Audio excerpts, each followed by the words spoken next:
May 9th, 2022. You're listening to Oblast with Don and Kevin. I'm Kevin. I'm Don. And, so this week, back pain. This is us. Back pain. And, the kiss off to Moon Knight, probably. So I did something to my back. I went to the doctor today. You know, young people, if you're out there, if you're like under the age of, say, 35, probably never had any back pain. Or maybe you did. Maybe you wrenched your back one time. Yeah, you worked through it. And then you were like, yeah, it was no big deal. A couple of days it was stiff. But I'm telling you, there's going to be a time in your life, no matter how healthy you are, unless you're some sort of genetic misfit, where the discs in your spine are going to break. They just break. And they push out, and they push on the nerve in your spinal cord.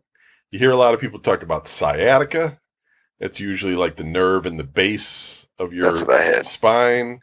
It makes it feel like your leg or your foot or your ass or something. The whole thing. Yeah. Is either numb or just hurts, like with a stabbing hot knife pain. Yes. It sucks. The worst. Yeah, it is the worst. Or you might get what I kind of have right now, which is like, right below the shoulders, same kind of thing, but it radiates down the arm. And it's the same kind of thing, but it's not as bad as when I had sciatica. Like, I can kind of move this in a position where it doesn't bother me. When I had sciatica, it was so bad. I understood why people kill themselves over pain. I did, because it's so maddening. The pain just goes on, and they don't have anything for you. Like, the doctors don't have anything. But we'll talk about that. We'll talk about that. Yeah. We'll talk about yours. We'll talk about mine. Because we have different stories that are kind of interesting, I think. Well, I've already gone through it and fit it, you know what I mean? And got it fixed, so. Right. You went to surgery. Mm-hmm. I went through the,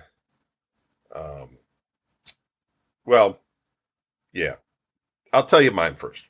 So, with my sciatica.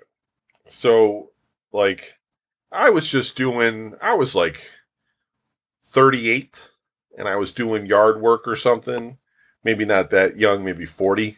Yeah, I've been here about 11 years, almost 12. It's about 39. That's when I first bought the house. I was doing yard work, not doing anything crazy, not like lifting blocks of iron or anything, right.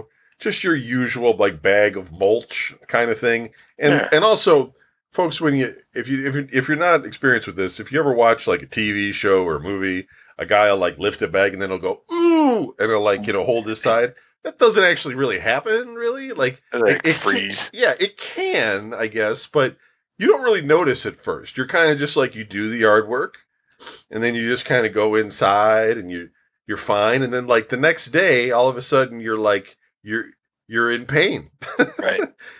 And you're like, ow, like any which way you move, you're like, what the fuck, right? Like, ouch, and you're kind of like doing like a yoga dance, like you're trying to figure out what position you can be in where this shit's not stabbing you anymore. And it's really hard to figure out.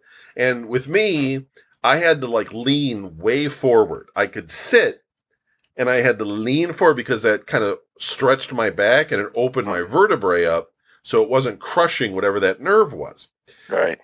But that means like if I stood up straight to walk. Crunch. Yeah. Pain. Just pain, man. Like tears coming down my eyes, like, oh my God, so bad. So I go to the doctor, and I'm like, look, I got this, and I don't know, but you gotta do something. You gotta help me out. And they're like, well, take some Tylenol or ibuprofen. They're like, take some ibuprofen. And I'm already taking that stuff, and I'm thinking, that's not gonna work. That's not helping. Right. I mean, it might take the edge off a little bit, but it's like, it's like getting stabbed. It's like somebody taking a knife and going, and it's like, Tylenol's not helping you with that. You know what I mean? You're like, ah. And I'm like, okay. And then, they gave me, some Percocet. And we've talked about this on the drug episode. The Percocet, like, takes off that sharp pain. You still feel uncomfortable, but it makes you, like, it takes it down enough that you could sleep.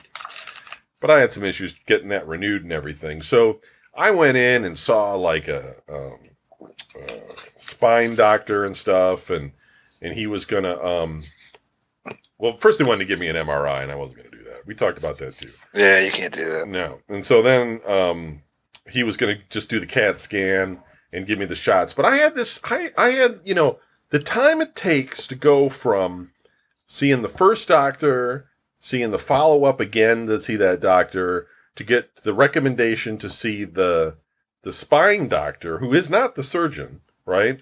The spine doctor will tell you, like, well, you can get acupuncture done. Seriously, that's what they tell you. At, like, Cleveland Clinic, like, acupuncture. Like, what? Chinese medicine? Maybe it works. I'm not knocking it exactly, but I'm just kind of thinking, like, that's what you got for me?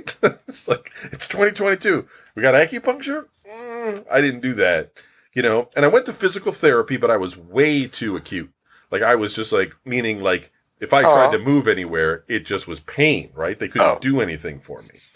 But one thing that they had, and you might have experienced this too, was they had, like, the rack, like you see in, like, medieval medieval movies and stuff. It's like a stretcher. Like, they put these things on your arms and on your ankles, and then they pull your body in two separate directions. I didn't have that version. But it's similar. So. Yeah, it was like a machine that I could control myself. Like, I could push the button and it would stretch, and it totally brings relief while you're on it. But you can only do it for so long, right? And I was also having because I had taken a Medrol pack earlier in order to relieve the pain, which also worked for a while. Relieve the inflammation. It's like a steroid pack. You take the 5 pills and the 4 pills and the 3 pills and the 2 and the 1, and then it works. But it's the second time you take those or whatever, it can cause anxiety, apparently.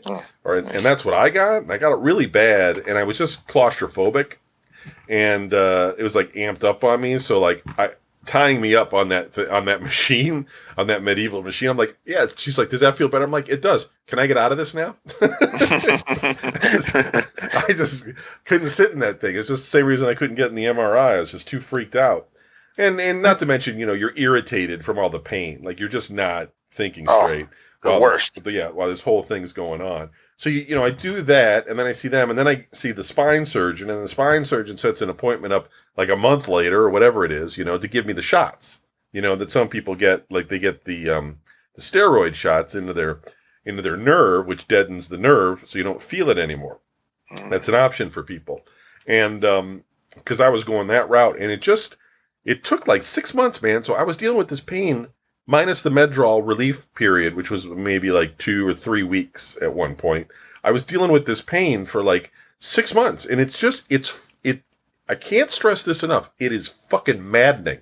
I mean, it's just like you're losing your mind because you have no more narcotics, and you're just in pain, and you're just like, fuck. And I was just mowing down fucking aspirin and Tylenol and Aleve and ibuprofens and stuff. And I'm sure I rotted out my kidneys somewhat. Probably that's what gave me some kidney damage, because of fucking taking all that shit, because they don't want you to get hooked on the fucking the Vicodin and the Percocet and shit. Which, whatever. I mean, you're the ones controlling it. I can't get it any other way. Like, you just don't give it to me if I start fiending it or something, and just be like, you can't have any more. I'm gonna go get some heroin. I'm not going to do that. I'll just be like, all right, then I won't take it anymore. It sucks. But anyway, yeah, the day right before surgery, it lifted, the nerve just lifted off, or whatever happened. The bulge backed off, and then I was like, like I was better. I was still stiff. I was still sore, but it's that nerve pain that went away. It's like the nerve pain goes, And then you're just after that, you're like, I'm never lifting anything heavy ever again. Right. Because it's the absolute worst. Now yours, remind me, did it start when you got into that car accident? No, oddly enough, mine's like a story like yours because that's back when I was playing roller hockey over there on Tiedemann. Right. Okay. And I was in a league, and I played the game. Like it was like a Saturday or a Sunday or something like that. I had a game. Everything was fine. I nothing hurt. Came home. You know, I went up in my room. I was still living with my parents. Went home, laid down in bed, was watching football, and kind of dozed off for a minute. Woke up, and my back was killing me. Yeah. Yeah. It's just like out of nowhere. I was just like, what did I do? All I did was fall asleep for 20 minutes, and my back is just shot. And it was a downhill process from there. Like, and you think initially you're like this sucks, but you're thinking it's kind of like a muscle pain, so you think it'll be better in a few days or something. Yeah. You know, you're like, I'll just this is bullshit right now, but in a few days it's going to get better, and then like a week later it's exactly the same, and you start to think like maybe this will never get better, right? That's the fucking worst. Yep. Yeah. It was not good. I'm trying to think. How long did you wait before you went to the doctor? Oh, no. You know what? No, it wasn't. That wasn't it. Okay. Why did I think? I'm thinking of something else. I went and played golf with Packard the day before his wedding. It was. I'm sitting here thinking about it. I was like, I wasn't at my parents' house when I in hockey for some reason because I know, right? You're back. You're swinging that fucking club. Yeah, that was a true story. The hockey story. I did wake up and my back was shot, but that one healed up. And then I was like, I wasn't living at my parents' house when that happened. I wasn't because I was at my brother's house, and I went golfing with Packard the day before his wedding. The next day, the day of his wedding. Oh, my back, it hurts. It's stiff. It wasn't super. It wasn't the nerve and all that stuff. It wasn't like the super pain. Right. It was just stiff. Yeah. And they were like, we're taking our pictures in the Metro Parks. We're going to go climb on these rocks. Oh man. Like, great. Thanks. This is going to be awesome. I couldn't move, and it was the worst. And then from there, it just got worse, and I lived with it. Well, I mean, I guess I could tell you whenever Packard got married. So that was early 2000s, right? 2001, 2002, something like that. Yeah. I want to say. And I did not get it fixed until August of 2006. Wow. Yeah. So I lived with it. I was working in the steel mill with it. I couldn't bend over and tie my boots.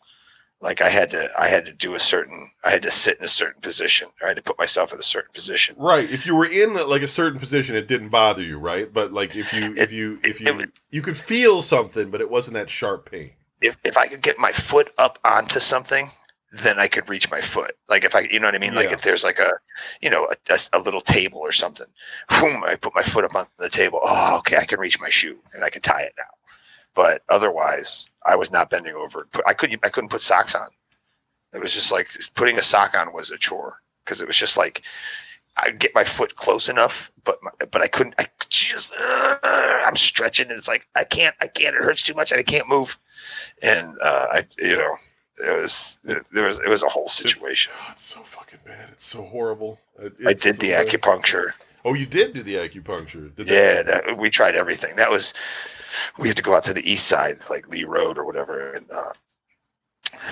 my dad drove me, and halfway there, like you said, you can't get comfortable. It's like you're standing and you're in pain. So you're like, okay, I'll sit down, but you can't sit down because it's like, it's so slow. You're so slow trying to get down because this hurts. And then you finally sit down, but you're still in pain. Then you got to like sit. I had to sit. How would I sit? Like almost diagonal, where I'd have to stretch my one leg out and whatever chair I was in, I was leaning over one side. But my dad took me out. He was like, okay, we'll try to get, because I went to a chiropractor. That guy didn't help. He was like, yeah, we'll get you stretched right out. I kept going. It was like, I'd walk in. They'd be like, what's your pain level? I'd be like 3. And then when I was leaving, they're like, what's your pain level? I'm like 10. He's like, you guys screwed me up. Like, what are you doing? Like, this isn't helping. It hurts. Right. They're like, oh no, that's good. That just means it's working its way out. It's just like, I don't think so. I think you guys are whack. Right. But halfway to the acupuncture, I told my dad, I was like, pull over. I can't take this anymore. I got to stand up. Wow. I just need to stand up. He's like, what? And I was like, it's killing me. It is killing me.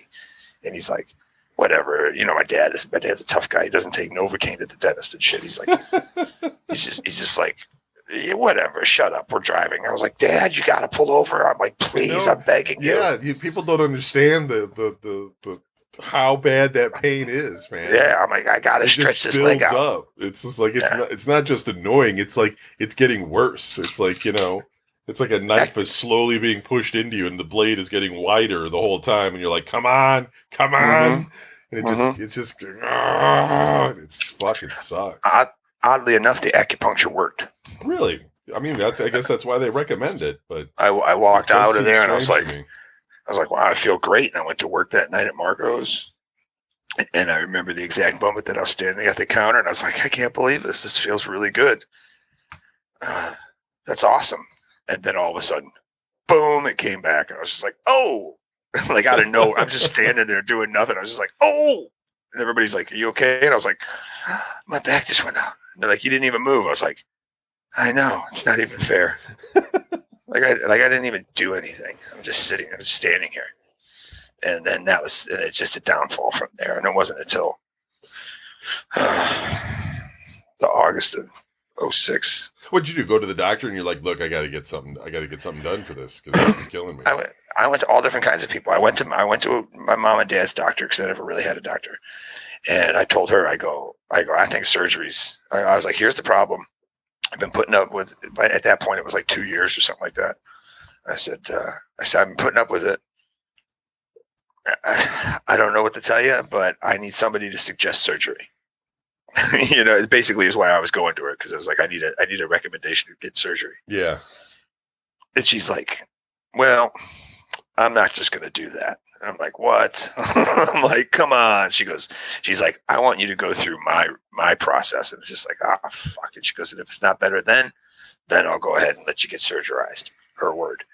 And I was like, all right.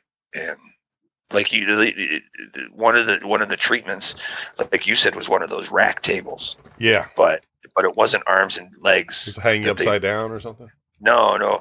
It was a tension thing, but it would take where the pain was. Say I had C4, so it's like lower pinched nerve, yeah. Right? The sciatic nerve pinched through C4, and so they put a strap below, just a little bit below there, and then they put a strap a little bit above there, and then you lay on this table.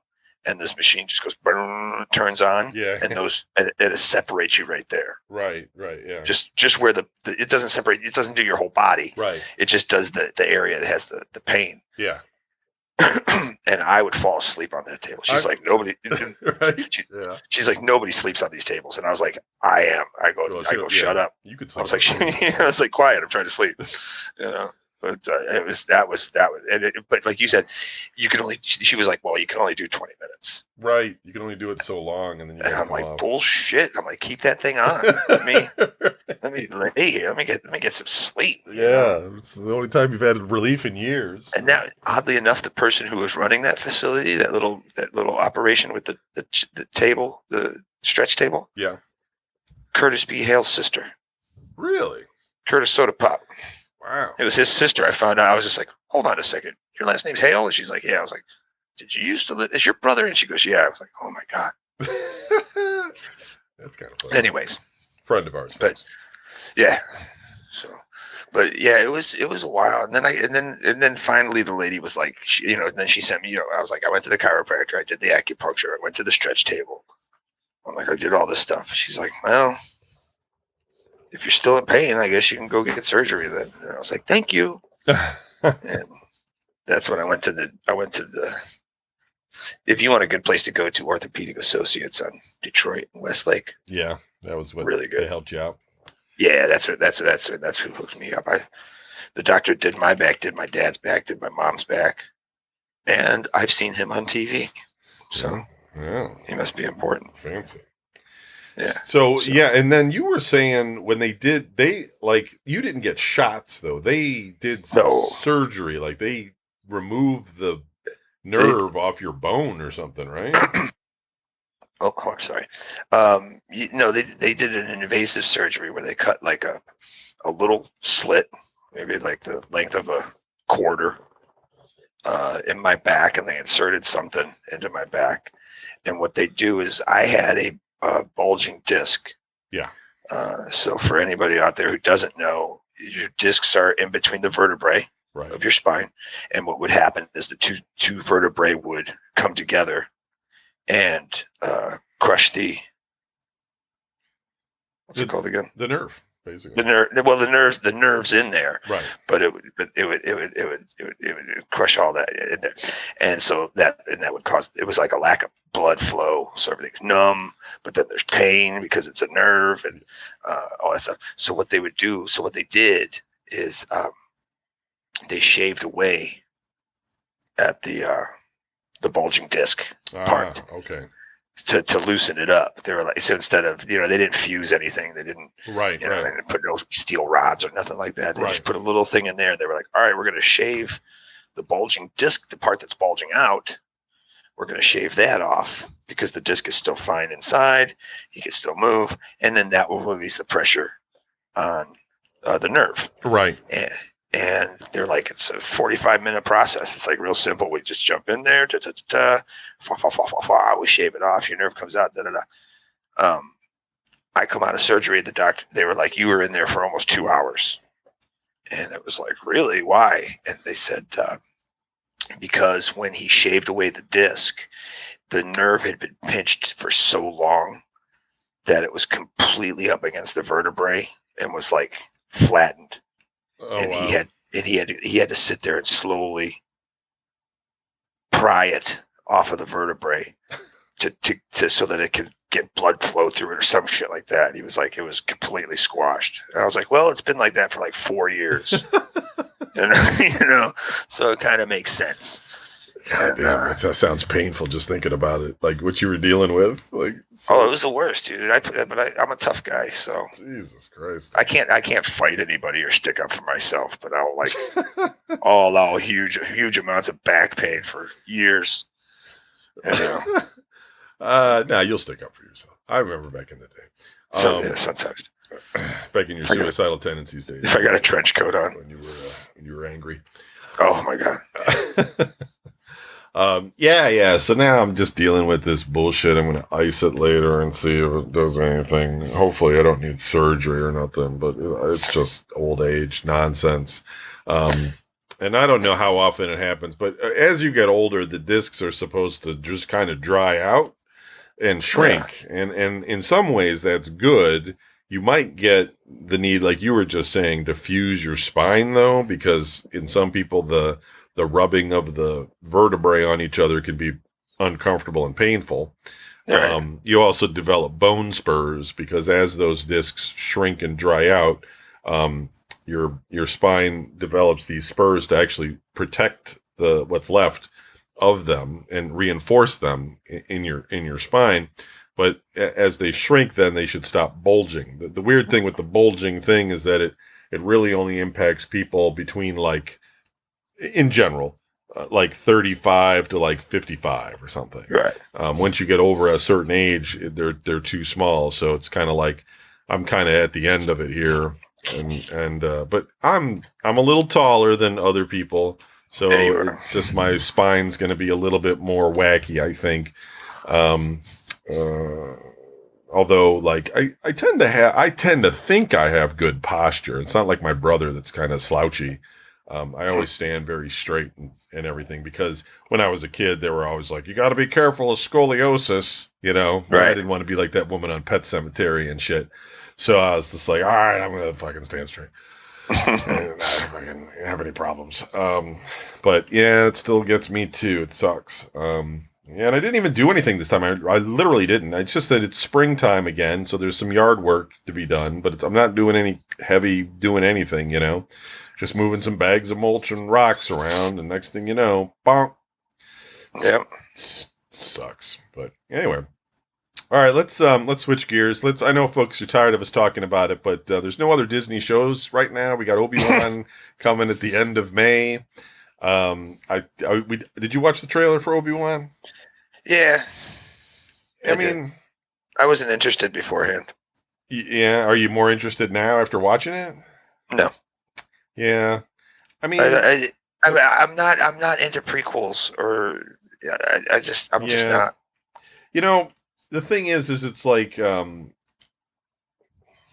would be more interested in it if the track record at Disney Plus right now wasn't really. I mean, the last House of Boba Fett ending thing just really disappointed me because I just felt like it was just doing such fan service, and so like watching this trailer, I felt like it was also more fan service. Like when I'm hearing Darth Vader's voice or breathing going on in the trailer, I don't know. I mean, but I'm thinking to myself, yeah, like, they're just attracting the fanboys. You know what I mean? Like they're just what I mean by that. Like obviously, people that like Star Wars want to watch more Star Wars stuff. Like I like Star Wars. I want to watch some Star Wars stuff if it's good, and that sort of thing. I mean.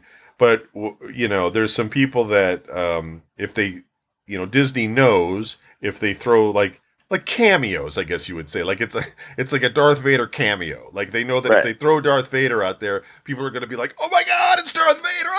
And they're going to like go crazy over it and that kind of thing.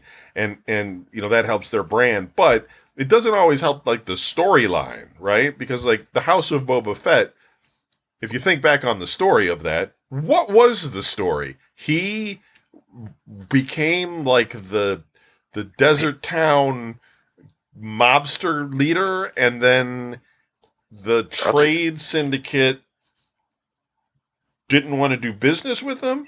Like, but it was so all 10 of them. Yeah, it was so like uninteresting. Like it was not an interesting storyline at all. Like I can't even really put it together. Go ahead. It's the story of a once great man who no longer. Isn't it weird? Like he was the most popular like character in the whole films, like the series, and he had like 2 lines, if that, right? Like 2 full lines. Sure. And it's like all of a sudden he gets his own series and starts talking, and everybody's just like, yeah, not so cool. Yeah, I mean, just dumb. It's like you were cooler when you didn't talk. I mean, I got a Boba Fett shirt on right now. The Mandalorian was slightly more interesting, but then that was the other thing too. Last season, it was like a couple episodes, at least one that was like pure Mandalorian, right? Like they didn't even give Boba Fett his own full whole season because it was boring. And so, but people you'll talk to people and they'll be like, "Yeah, it was fucking awesome, man. Fucking Boba Fett riding around on a Rancor and shit." And you're just like, "Yeah, but there's no story there." I mean, you know what I'm saying? Like, I don't know what you're talking about. It's just fan service, like and so I got a feeling like this Obi-Wan thing could be that too. Look, I realize it's Disney and it's Star Wars and it's not. I think as Samuel Jackson once said, he's like, it's Star Wars, it's not Shakespeare, right? And it's like fair enough, but at the same time, you can write some good storyline. Like Empire Strikes Back is a great storyline. In the middle part, I'm not a big fan of, right? But the beginning of Empire Strikes Back, especially with Hoth, fucking amazing, right? That's great. Repairing the Millennium Falcon in the middle of the asteroid for like fucking 40 minutes or whatever. It seems What's like that noise? While fucking Luke Skywalker is like in a swamp talking to a Muppet for another 40 minutes. It's not great. Like I know people love, like they're always like Empire Strikes Back is the best one, but you're cherry picking because Hoth is fucking amazing, right? And Cloud City's cool enough but the fight scene at the end is the whole. That's what it is. It's the Oreo cookie. It's not the cream in the middle. It's the 2 cookies. Yeah, well, right. And beginning and the end. Yeah, in the end, but the end when Vader reveals that, hey, folks, spoiler alert. Hey, guess what? When Vader reveals that he's Luke's father, and that part is cool. I'm not so sure that the actual fight between Darth Vader and Luke is great because Luke is dancing. It's like a disco. he's kind of dancing like he's at a disco. There's a smoke machine. There's like red lights and things are kind of flying around, and it's and he has no chance of beating Vader. You know what I mean? He's just kind of doing all these flips and acrobatics and stuff. And as as a little kid, I was fine with it. But as an adult looking on it, I'm just like, whew, that's not good. But anyway, listen. It's a big deal. Return of the Jedi is awful. I just personally think that A New Hope is the best movie because it's 90 minutes or so, and it's full on 90 minutes. It's just like action, and it's like a big story, and it's like it's a little it's a little cheesy, but it's like you never saw anything like it before. You know what I mean? Like it's like all that Star Trek type stuff and back with like the crew on board a ship, a flying saucer or whatever. That's kind of how they did it. And Lucas had this idea that everybody would be like in like Pearl Harbor or something, like fucking everybody's in their own little ship flying around doing battle and stuff, It filmed in like the 70s, there's no computers, you know what I mean? Like this is all like modern, like special effects of that time to try to make these things happen. And it just blows you away, the ideas and everything he had in that. So I just think like people give, narratively fine. Empire Strikes Back has more narrative because you've got like Han and Leia and this romance and things, and Luke going through the struggle of learning the Force, and Yoda, and with his father. I get that. Like that story is okay there, but I just think like in terms of a movie, I can watch A New Hope over and over and over again because it's just constant. It's just so fast. It's just like it's just a fast movie. It's like this kid's in the desert, meets the old man. Tusker Raiders show up. Ends up Han Solo's thing. I love that thing you posted too about Han Solo arriving on the Death Star. Darth Vader. It's like everybody on the Falcon except for Han Solo. He knows them all. Right. Darth Vader knows everybody, and they all arrive and like blow, help to blow up his thing.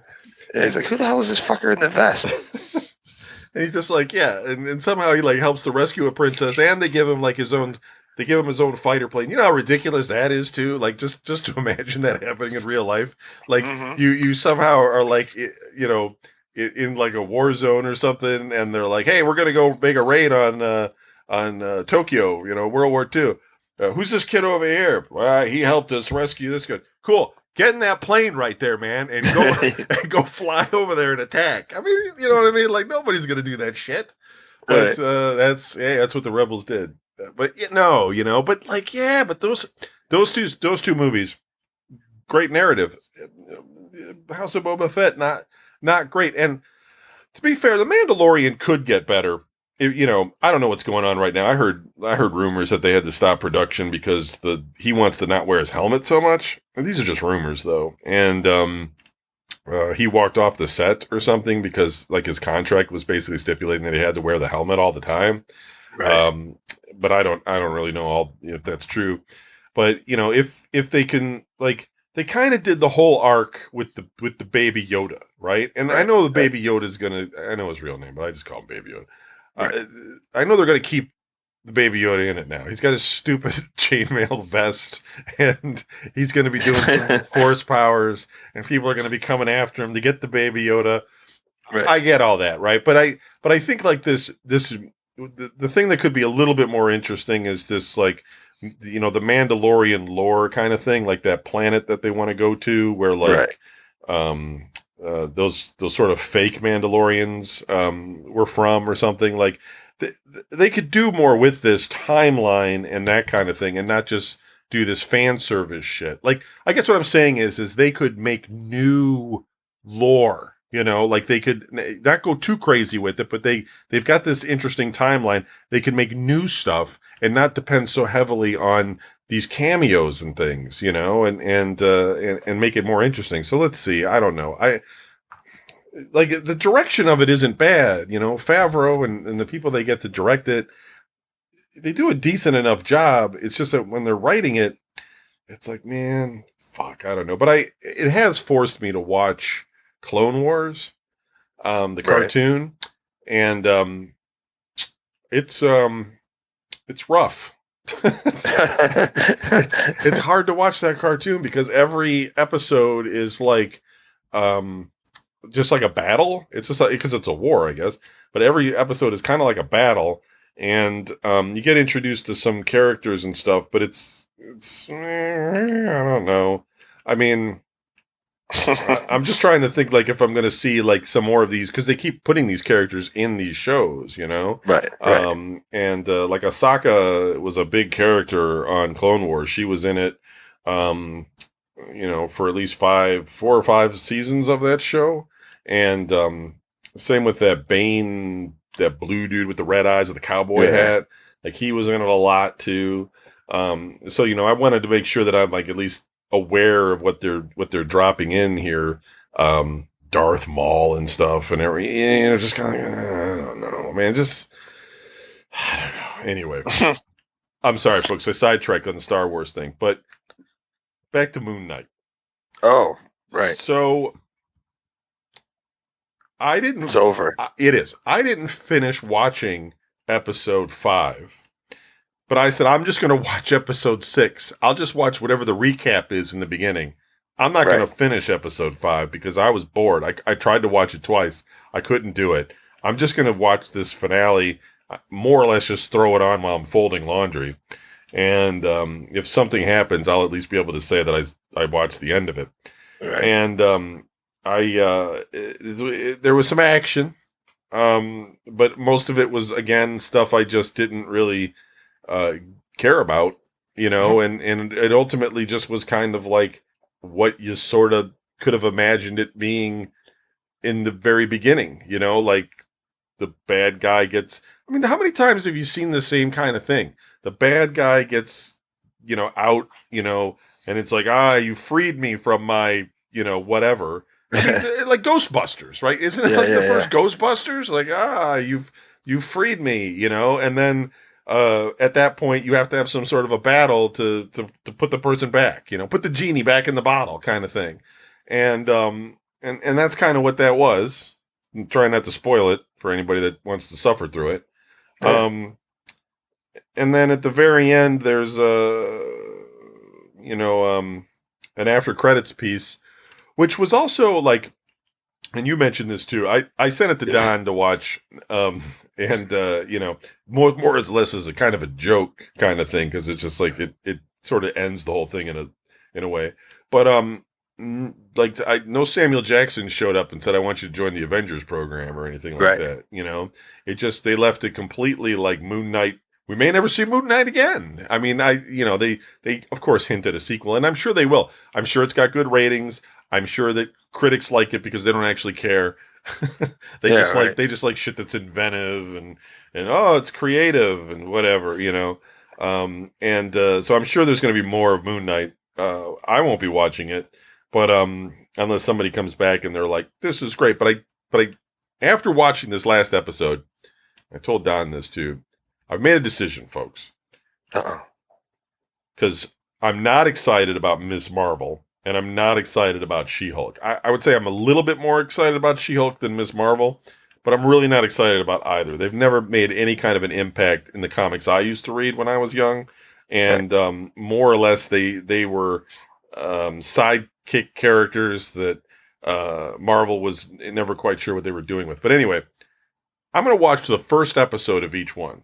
And if I get the same feeling that I got watching the first episode of Moon Knight, which wasn't good, I am not going to suffer through another 5 hours of either of those shows. Unless I'm on Facebook and people like, I don't know, my brother or Oz or somebody's like, "Oh my God, this show is so good." Then I'll be like, "Why is it so good?" All right, I'll watch more of it.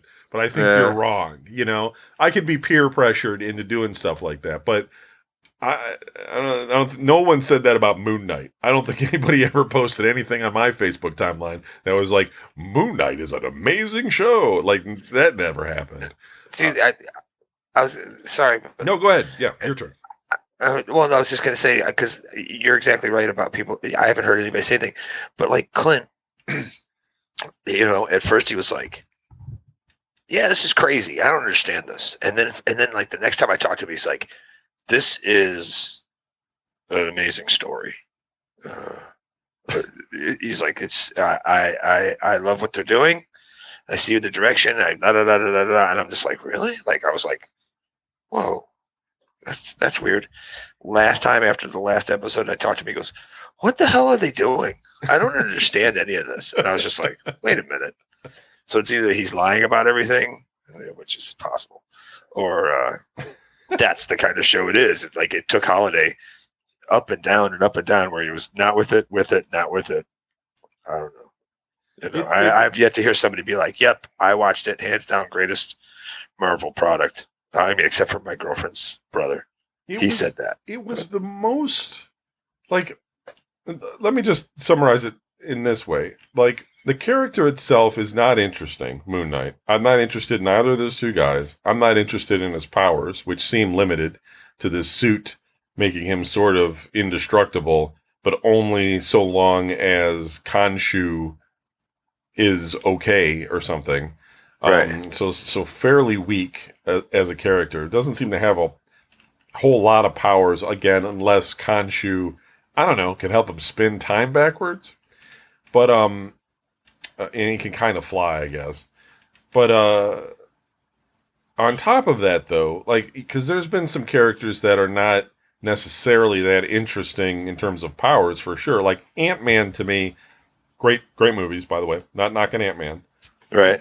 But he just shrinks down to be a really small guy, like Honey, I Shrunk the Kids, right? And he's strong, but he's tiny. Now, it's kind of neat the way they do that, but we've seen people shrink down in lots of movies before, riding on bugs and shit. So that's never something that I've been like, oh, wow, that's new and original, right? It was more like well-written, good script, that kind of thing, as well as, interesting stakes.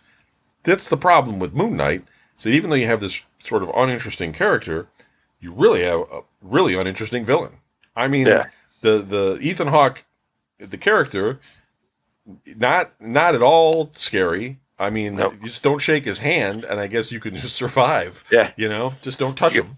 You could probably run from him. Right. Just fly away. It's, and then when the god shows up, that's his evil boss, really not that powerful either, really. I mean, not really doing all that much. Like, it's it's just so frustrating.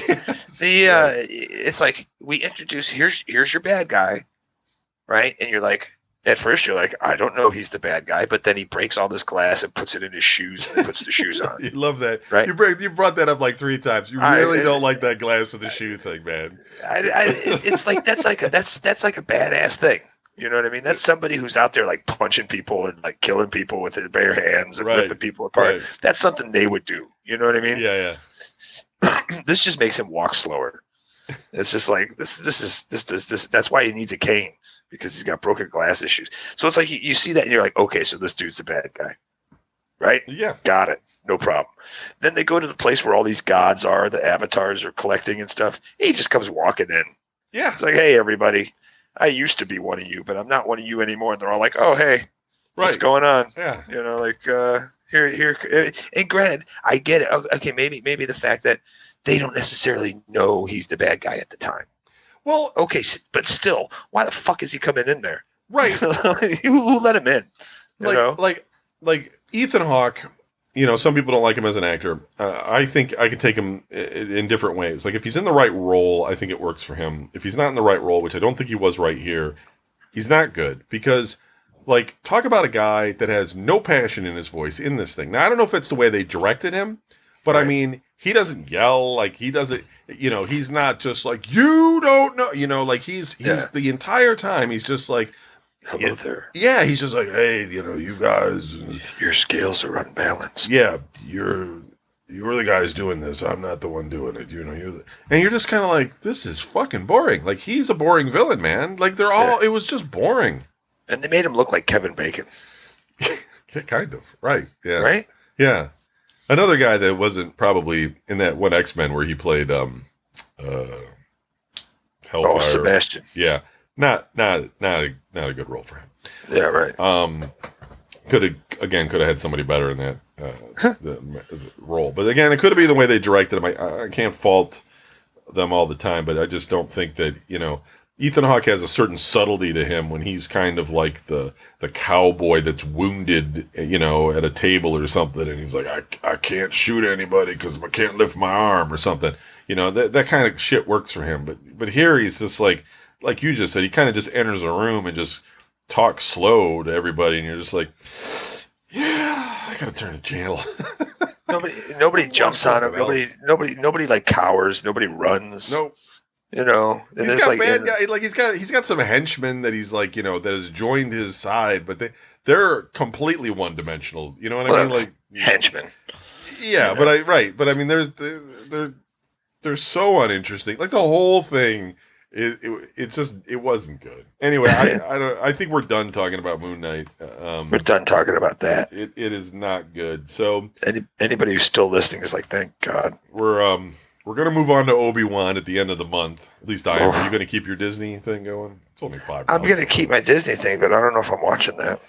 Watch the first episode so we can talk about it. Because if we both determine it's no good, but we should at least watch the first one and see. It's I'll do it for you. It's if I've got to the problem with some of the Star Wars lore too is I only watched those 3 prequel movies, Clone Wars, Revenge of the Sith, and Phantom Menace. I only watched those once. I didn't need to watch them again, Right. And so when they go back to those, now, and they're referencing things from them, I don't really remember too well. I mean, I know what happened to Darth Vader. You know what I mean? I know that part. But a lot of the political stuff that was going on, or characters that were there, and what happened to this guy and that guy, and I don't know. I couldn't tell you what happened in any of those movies. I saw them all in the theater. I probably saw them more than once. Right. Maybe, or at least parts. You know what I mean? Yeah. But I honestly, you could put one of those movies on in the middle of it. And I mean, with the exception, if you don't show Anakin because he's different ages, you know what I mean? He's you're really young in the first one, and the other 2 he's older. So if you show me somebody else in any of those 3 movies without Anakin in it, I would not be able to tell you what movie it is. You show me any scene from any of the original trilogy, I can tell you exactly what movie it is. Oh, yeah. I can tell you what's coming up, what just happened, and all that stuff. Well, you know what's messed up? I'll tell you the truth.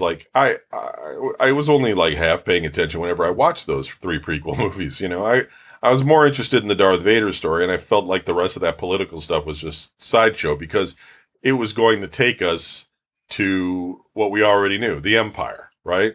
So all of that political talk and things that were going on just didn't really interest me that much. And so what I would remember about the show or the movies was the fact that in the first one or something, a bunch of robots come down and fight the Jar Jar Binks people. Right.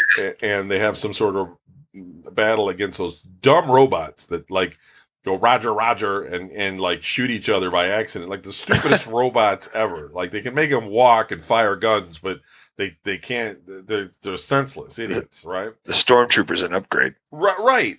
And so that's what you think though, and that's what I thought. I thought, okay, they're starting with these robots, and then they're going to realize that the robots are useless, and then they're going to replace them with stormtroopers, and so you watch the second movie, which is the Clone Wars, and at some point Obi-Wan hears that they're making the clones right over on this planet, so he kind of sneaks off in his spaceship and shit and goes to the clone planet with those long neck water creature things, and they're building a bunch of basically Boba Fett's, right?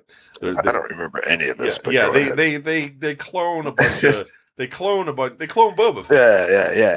And there's Jango Fett, right? And Jango Fett, and so they all have helmets, and they kind of look like stormtroopers. And what I'm thinking, when I'm watching this, is I'm thinking, okay, there's the guys that they're going to use to replace the robots, and so Obi-Wan is spying on this thing, and he's going to report back to Yoda and Sam Jackson and everything that, hey, man, they're just building an army over here. They're going to come fuck us up, And what I didn't realize, and it took the Clone Wars for me to figure this out. And again, it's my fault. I just didn't really pay that much attention when I was watching the movies. Was that it was actually like the Yoda group, whatever that is, like the Republic or whatever. They were the ones creating the clones. Clones, yeah, to fight the robots. Yeah, and I was like, I don't know. That never struck me. I know it just never struck me that that's what was going on. You're like, because, and then like when you're watching it, it doesn't. You don't really because the Clone Wars wasn't going like the movie was, but like the cartoon wasn't happening. Yeah, right.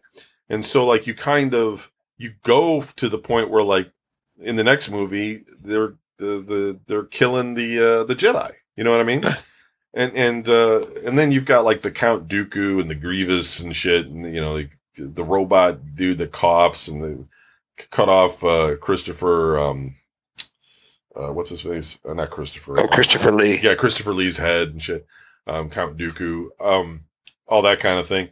Like, and you kind of watch that, and then you're just like, okay, so that's just, you know, now Darth Vader's Darth Vader, and it kind of ended. I mean, I just was really disinterested in those films. I don't know why. Oh, yeah. I just didn't find them to be that thrilling. I didn't. I like Natalie Portman, okay, but she didn't particularly act well in this, and neither did Hayden Christensen. Maybe it's because George Lucas wrote terrible dialogue for them, and directed it shitty, because like he could have at any point been like, cut. That's not good acting, guys. You know, right. Like you sound like a spoiled brat, and you sound like you're really whiny right now. Like let's redo this. You know what I mean? But it seemed like Lucas was just like that. That was great. Print it. You know, like wow. Let me ask you something. Yeah, I'm going to ask you a question here. Okay. Now, granted, you only saw the first those prequels. You only saw them once or whatever, right? Do you think if they made those movies in that order, 1, 2, 3, 4, 5, 6, 7, 8, 9, do you think that would have been a successful movie franchise? Well, no, but the reason isn't just. I mean, okay, maybe not that. Maybe that's the wrong way to ask that, because you couldn't have done all that stuff in the 70s. Right. Doing it those first ones. Right. So how about this? Do you think it would make as opposed to seeing A New Hope, Empire Strikes Back, and Return of the Jedi, then going back to the first three, then coming back to the forward? That's how we got it, right? So you already so seeing the first three, you didn't know he was the dad, you didn't know he was Anakin Skywalker, you didn't know Obi-Wan Kenobi, blah blah blah blah. But that was a good trilogy. Now, if for whatever reason, say you were born in the 80s and you weren't there for one of these movies, so you watched them 1 through 6. Yeah. Do you think, without knowing 4, 5, and 6, that it could have been a good story layout? No, see, I don't think. I mean, because here's the problem, right? Like when you watch A New Hope, like we did when we were young kids, you didn't need a lot of explanation. Like you learn more about it as you got older in a way. Like Darth Vader shows up in black, you know, with those frowning stormtroopers, right?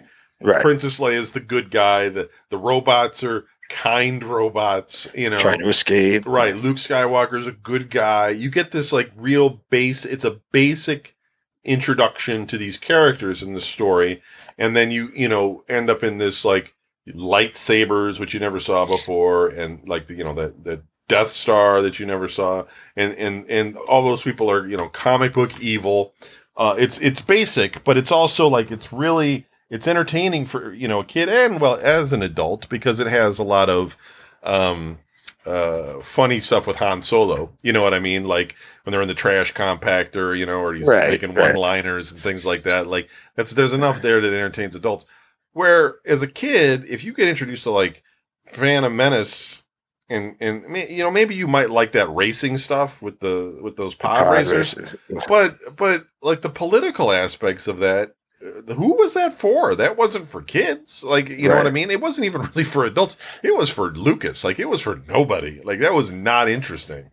Yeah, well, that's what I was going to say earlier. Is like when you watched Phantom Menace and Palpatine showed up for the first time, if you didn't double take and go, "Is that the Emperor?" Right. Like, if you didn't know that he was going to be the emperor, I mean, that just ruins it, right? Right there, you're just like, okay, so he's obviously evil to the core, right? Right. But because and why I asked the question was I was thinking about it. I was like, so if you didn't have the history, if you didn't know the future of the movies, and say you got hooked on the first movie, it's about a kid who doesn't have a mom, and then or he doesn't have a dad. All these these two guys show up. They're like, you're the Force, and they start building it up, and then you go through that trilogy. And you see, and then he turns, and the end of that, and then you come back with A New Hope, where like you left off, he was getting put in the armor, right? You know what I mean? And you're just like, oh my god, he's this dude now, And you're like, and what happened to Obi-Wan and all that stuff? Now New Hope starts, and he comes through the smoke, and you're just like, oh my god, there he is. Right. I mean, I'm thinking that might have given, even though it was a different form of excitement, because. Right. You know what I mean? Because you already knew the character. So it's like when he comes through the smoke, you're like, there he is. And then when they're down in the desert and stuff, you could look at Leia and be like, she kind of reminds me of Natalie Portman. Why is he? Hey, wait a minute. You know what I mean? And then when they get down to Tatooine and introduce Obi-Wan, when he comes out, you're going to be like, oh my God, it's Obi-Wan. He's still alive. You know what I mean? I just thought maybe. Yeah, that's an interesting way of looking at it. I mean, but they could have. But you would know who the dad is. You would know that he was his dad, and you would know all that stuff. So it's like that kind of. I think, like in the first film, especially when it comes to the mystery of the Force and the mystery of Vader and Luke and Obi-Wan, you don't have any answers, right? Like you don't know, Like the only time anybody used the Force in a way that would like hurt somebody was like Vader choked that guy. Yeah. And he may have only just made him think he was choking, right? Because he doesn't kill him. Yeah. And so like the Force may have been more subtle in the first one than it turns to be later on. You know what I mean? Like there was nobody was reaching for a lightsaber and having it swing over to them or anything. There was like no Force power at all other than Luke being able to turn those torpedoes in, down that tube and him choking that dude. Other than that, it was more of a mental game, right? So you didn't really understand the Force. Second thing is like Vader was subordinate to Grand Moff Tarkin. Yeah. Grand Moff Tarkin. Right, I was trying to remember his original name too, but Peter Cushing. Peter Cushing, right. And he was like, so he was not this leader guy, you know what I mean? He was, but he was more like an entity, you know what I mean? Like he stormed the ship. He didn't send people in to storm the princess's ship. He stormed the ship with them, He interrogated them, but he had to answer to Peter Cushing's character. So you had this weird thing, and then even on Empire Strikes Back. Now, they have more of the Force. It's the telekinesis thing. Luke's able to pull his lightsaber to him and all that sort of stuff. Move rocks. Yeah. But Vader, is, he takes his helmet off and he's in that, thing talking to, the Emperor for a moment or two. Yeah. So you're getting a little bit more of the lore there, but you're not quite sure what's going on, but you want to, you understand they're trying to pull him in towards the dark side, but it seemed like it was more of a father-son thing. It was a little bit more interesting. And what they did in the prequels is more along the lines that I think of as like, they kind of just made like the Force was the center of everything. Like, you know what I mean? Like they were a political group. They all decided things as, as part of this republic or whatever it was called back then. And, they were an organization and everybody, knew them as these like protectors. And I mean, it was just kind of like, it completely took away from the mythology of it in a way, because now you knew that's all there was. You know what I mean? Like if I would have went back to that time period when, you had Grand Masters of the Force and stuff like that, I would have added on to it. I would have made it so that there was like more things, the Force was about more than what we knew, which was just mostly just some telekinesis and some psychic abilities and things like that. But there could have been more of lore there. But no, they just locked it in as this is all it is. And I guess in the most recent films, Luke Skywalker, when he shows up, he was trying to explain the Force again in a way, that it's like the whole universe and all this kind of stuff. And kind of had a peace, love, and granola thing to that too. But, so I just felt like I get what you're saying. And I think that totally could have made some exciting moments watching the later films, but it wouldn't have made it better than. But I think it would have also the way we saw it would have taken things away. I guess is what I'm saying. It would have taken away a lot of the mythology of the Force. You would have known things ahead of time, and you would have been like, why doesn't he just use the Force to And it's it's like, yeah, well, okay. And to your point about like when we saw A New Hope for the first time, because.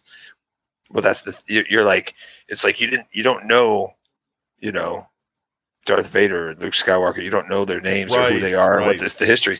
And it's like you're like you just don't. You said you don't know the answers. So it's like you don't know the answers. You don't know what questions to ask. Right. You didn't even know if Darth Vader was a human being until the second film, like until Empire Strikes Back. I mean, that's when you actually see flesh, right? It's the whole breathing thing that makes you think that when you hear the machine. Right. Like, he could have been, he kind of talks like he's talking through a thing. He's like, you didn't even really know. I mean, until they knocked those guards out and took their uniforms, you didn't even know stormtroopers were people.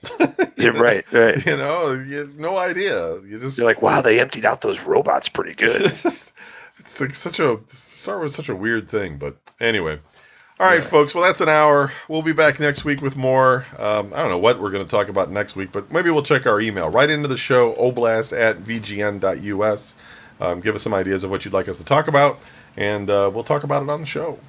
Thanks to all our patrons, and we'll see you guys next week. Sweet. Peace.